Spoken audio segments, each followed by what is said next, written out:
The three evidence weighting policies differ over the amount of weight you should give to your public evidence as opposed to your private evidence in supporting a belief about religion.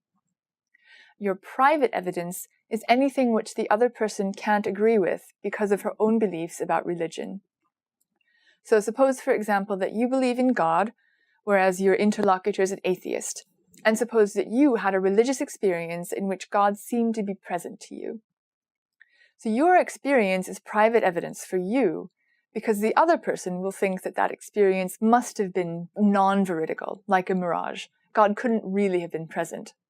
Similarly, the other person's belief, so the atheist's belief that there is no God, is a piece of private evidence for her, because you believe in God, and so you have to think that belief's false.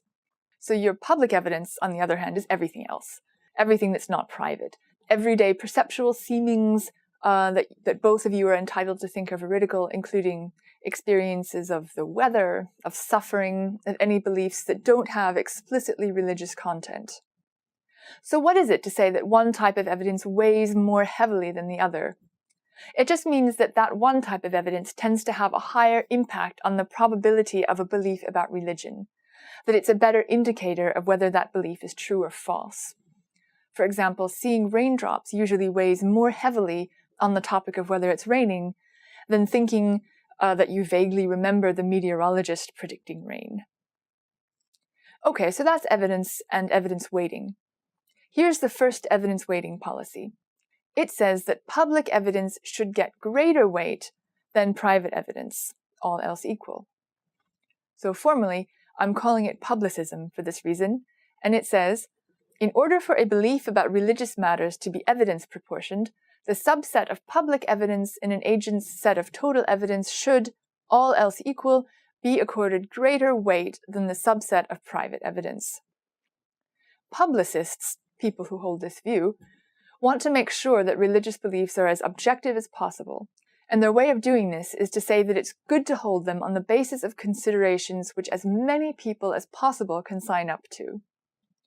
So names that you'll associate with publicism include theists like John Locke, atheists like David Hume or Michael Martin, and agnostic positions like that of John Schellenberg. The second evidence weighting policy for beliefs about religion complains that publicism isn't fair to religious believers because so much of the evidence for believing in God happens to be private, they say, like scripture or religious experiences or the testimony of our community. So this second view says that you don't have to give public evidence greater weight. Instead, it's okay for you to adopt a policy of giving private evidence greater weight instead.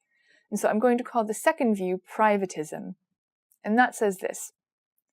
In order for a belief about religious matters to be evidence proportioned, the subset of private evidence in an agent's set of total evidence may, all else equal, be accorded greater weight than the subset of public evidence. When we think of privatism, what's become known as reformed epistemology comes to mind.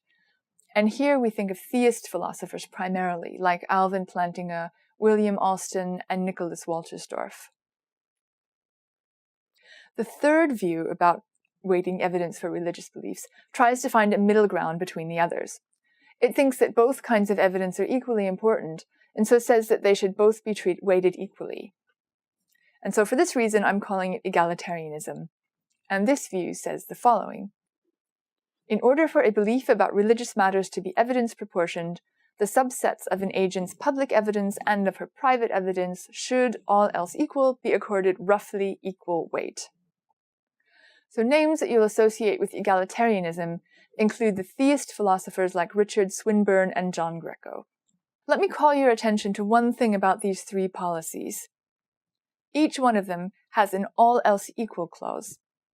This means that there are other things about evidence besides its being public or private which affect how much it weighs. One thing is how much evidence of the other kind you happen to have as well. So even if one kind weighs more, all else equal, if at some point you have a whole lot more of the other kind, then the other kind might outweigh the kind that generally weighs more. Another factor is how detailed your evidence is. So if one kind of evidence is a lot more detailed than the other, then this might increase its weight so that it outweighs the other. So for now, We're just setting these things aside and focusing only on the effects which being public or private has on the weight of evidence about religion.